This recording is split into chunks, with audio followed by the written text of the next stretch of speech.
আমার মেটে fry ready.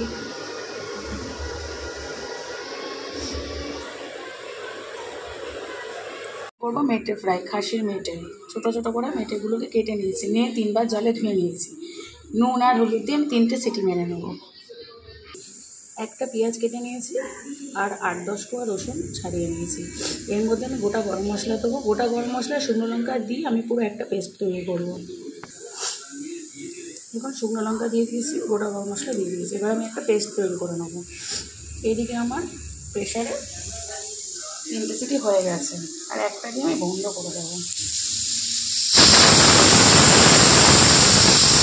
কড়া বসিয়ে নিয়েছি, কড়ায় তেল গরম হচ্ছে, গোটা গরম মশলা দেবো। গোটা গরম মশলার পর আমি পেঁয়াজ দেবো।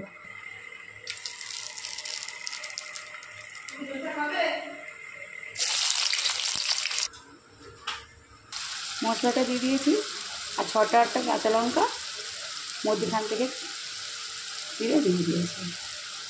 খানিকটা কষা কষা হয়ে যাবে, তারপর আমি মেটেগুলো দেবো।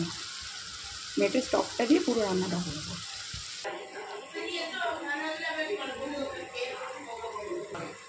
এটা দিয়ে দেবো নুন।